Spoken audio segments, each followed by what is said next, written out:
नमस्कार मंडळी, स्वागत आहे तुमचं. मुलाने बापाला लाथ मारून घराबाहेर काढले या कथेच्या पार्ट 3 मध्ये.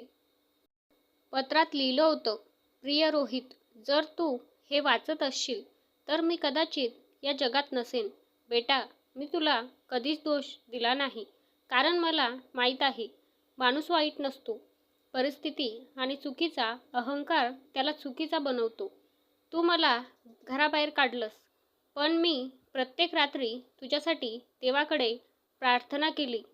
तू सुखी राहावास म्हणून प्रार्थना केली. हे वाचून रोहित ढसाढसा रडू लागला. पत्रात पुढे लिहिलं होतं, तुला आठवतं का, लहानपणी तू सायकलवरून पडला होतास. तुझ्या गुडघ्यातून रक्त येत होतं. तेव्हा तू रडत म्हणाला होतास, बाबा, मला सोडून जाऊ नका.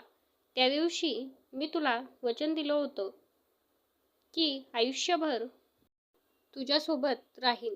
आजही ते वचन मोडलं नाही, कारण बाप कधीच मुलाला सोडून जात नाही.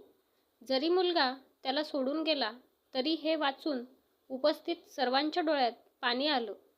पत्राच्या शेवटी एक महत्त्वाची गोष्ट लिहिली होती, माझ्या बँक खात्यात आणि बचतीत जे काही पैसे आहेत ते मी तुझ्या नावावर केले आहेत.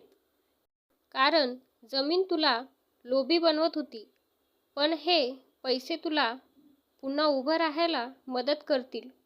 फक्त एक अट आहे, प्रत्येक वर्षी एका गरीब विद्यार्थ्याचा शिक्षणाचा खर्च तू करायचा. तेच माझ्यासाठी खरी श्रद्धांजली असेल. रोहित थक्क झाला. ज्याला त्याने घराबाहेर काढलं त्याच बापाने शेवटच्या क्षणापर्यंत त्याचाच विचार केला होता. व्यवस्थापक म्हणाले, तुमचे बाबा इथल्या प्रत्येक वृद्धाची सेवा करायचे, स्वतः आजारी असूनही दुसऱ्यांना मदत करायचे आणि रोज तुमच्याबद्दल अभिमानाने बोलायचे.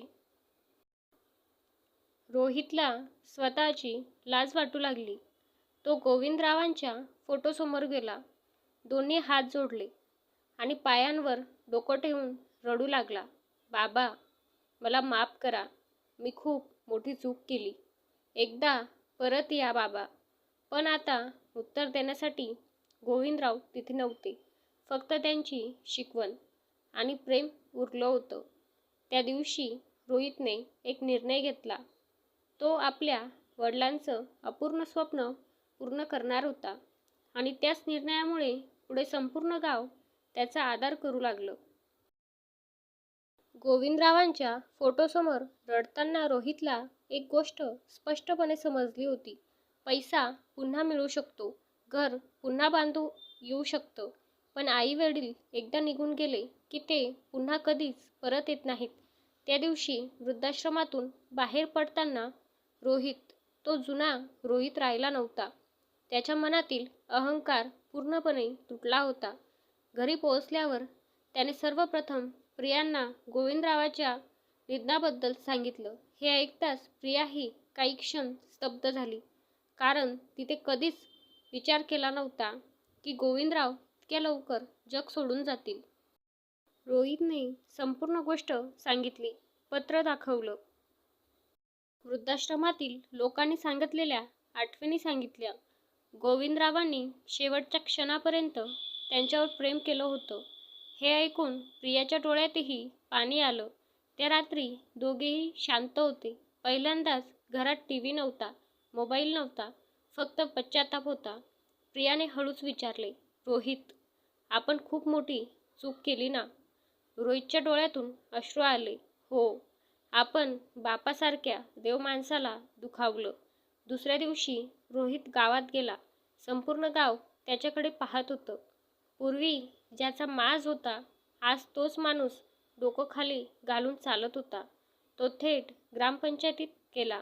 तेथे गावातील सर्व ज्येष्ठ नागरिक बसले होते. रोहित सर्वांसमोर उभा राहिला आणि अचानक त्यांच्या पायावर पडला. मला माफ करा. सगळे थक्क झाले. रोहित रडत म्हणाला, मी माझ्या बाबांचा अपमान केला. मी तुमच्या सर्वांचा अपमान केला. मला शिक्षा द्या. गावातील लोकांच्या डोळ्यात पाणी आलं, कारण त्यांना पहिल्यांदाच त्याचा खरा पश्चाताप दिसत होता. तेवढ्यात गावातील शाळेचे मुख्याध्यापक पुढे आले. ते म्हणाले, रोहित, चूक मोठी आहे, पण त्याहून मोठं तुझं प्रायश्चित असायला हवं. तुझे बाबा आयुष्यभर शिक्षणासाठी झटले. तू त्यांचं स्वप्न पूर्ण कर. हे ऐकून रोहितने तिथेच निर्णय घेतला. काही दिवसांनी गावात एक मोठा कार्यक्रम आयोजित करण्यात आला. संपूर्ण गाव उपस्थित होतं. त्या दिवशी रोहितने घोषणा केली, गोविंदराव शिक्षण सहायता निधी. गावातील गरीब विद्यार्थ्यांच्या शिक्षणासाठी हा निधी सुरू करण्यात आला.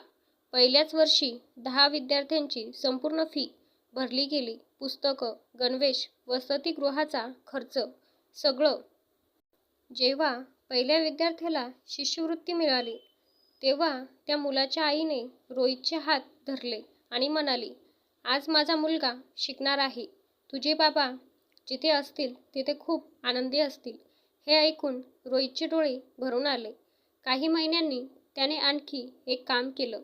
गोविंदरावांनी जिथे आयुष्यभर कष्ट केले होते, त्या शेताच्या एका भागात त्याने एक छोटी वाचनालय इमारत बांधली. त्या वाचनालयाला नाव दिलं, स्वर्गीय गोविंदराव स्मृती ग्रंथालय. उद्घाटनाच्या दिवशी संपूर्ण गाव उपस्थित होतं. भिंतीवर गोविंदरावांचा मोठा फोटो लावला होता. फोटोखाली लिहिलं होतं, ज्यांनी स्वतःचं आयुष्य मुलासाठी दिलं, पण बदल्यात फक्त प्रेमाची अपेक्षा ठेवली.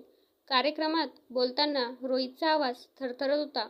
तो म्हणाला, माझे बाबा माझ्यासाठी देव होते, पण मला त्यांची किंमत ते गेल्यावर समजली. आज मी जे काही करतो आहे ते त्यांच्या चरणी अर्पण आहे. संपूर्ण गाव भावूक झालं. त्या दिवसानंतर रोहितने आयुष्य पूर्णपणे बदललं.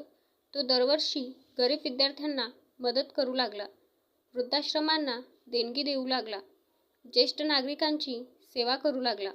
कारण त्याला आता समजलं होतं, आईवडिलांची सेवा ही सर्वात मोठी पूजा असते.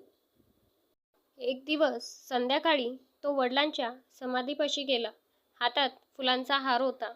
त्याने शांतपणे हार अर्पण केला. आकाशाकडे पाहत तो म्हणाला, बाबा, तुम्ही मला म्हणाला होतात ना, एक दिवस मी हात जोडून उभा राहीन. आज मी उभा आहे, पण तुम्ही नाही. मला माफ करा बाबा.